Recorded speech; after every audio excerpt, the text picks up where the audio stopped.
Mass మహారాజా రవితేజ నటించిన latest movie భర్త మహాశైలకు విజ్ఞప్తి సినిమా రీసెంట్ గా రిలీజ్ అవ్వగా సినిమా రెండవ రోజు అనుకున్న రేంజ్ లో కలెక్షన్లను సాధించలేకపోయింది. మంచి రెస్పాన్స్ ని సొంతం చేసుకున్న పోటీలో ఉన్న సినిమాలకు ఇంకా బెటర్ రెస్పాన్స్ రావడంతో ఆడియన్స్ ఫస్ట్ చాయిస్ ఆ సినిమాలుగా మారగా వాటి తర్వాత ప్లేస్ లో ఈ సినిమా నిలిచింది. దానికి తోడు మేకర్ సరైన ప్లానింగ్ లేక చాలా నాసిరకమైన సింగిల్ స్క్రీన్స్ ని ఈ సినిమాకు ఇచ్చారు. దాంతో అవి కూడా ఇంపాక్ట్ ను చూపెడుతూ ఉండటంతో కలెక్షన్ల పరంగా రెండవ రోజు పెద్దగా ఇంపాక్ట్ ను సినిమా చూపించలేకపోయింది.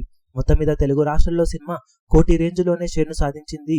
రెండవ రోజున మినిమం 1.5 నుండి ఆ పైన షేర్ వస్తుందేమోనని ఎక్స్పెక్ట్ చేసిన షోల కౌంట్ అలైన్మెంట్ సరిగ్గా జరగలేదు.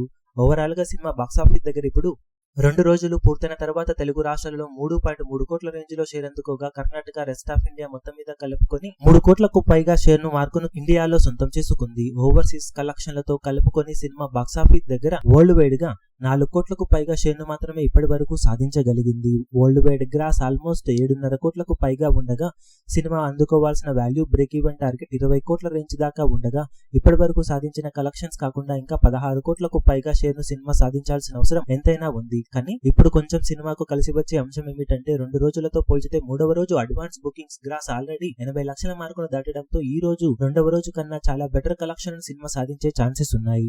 అన్ని అనుకున్నట్లు జరిగితే 1.5 పైగా షేర్ ను సాధించవచ్చు. కానీ సినిమా అందుకోవాల్సిన టార్గెట్ దృష్ట్యా ఇంకా బెటర్ వసూలను అందుకోవాల్సిన అవసరం ఎంతైనా ఉంది. ఓవరాల్ గా పండగ వీకెండ్ వరకు కొనసాగుతుంది కాబట్టి బాక్సాఫీస్ దగ్గర సినిమా పడుతూ లేస్తూ బిజినెస్ లో చాలా మొత్తాన్ని రికవరీ చేసే ఛాన్సెస్ ఉన్నాయి. ఇక ఈ రోజు ఎండ్ అయ్యే టైంకి సినిమా బాక్సాఫీస్ దగ్గర ఎంతవరకు కలెక్షన్ అందుకోగలుగుతుందో చూడాలి. ఈ వీడియో మీకు నచ్చినట్లయితే లైక్ చేయండి, షేర్ చేయండి, ఛానల్ ను సబ్స్క్రైబ్ చేయడం మాత్రం మరవకండి. ఏ చిన్న అప్డేట్ ను మిస్ అవ్వకూడదు అనుకుంటే బెల్ ఐకాన్ ను ప్రెస్ చేయండి.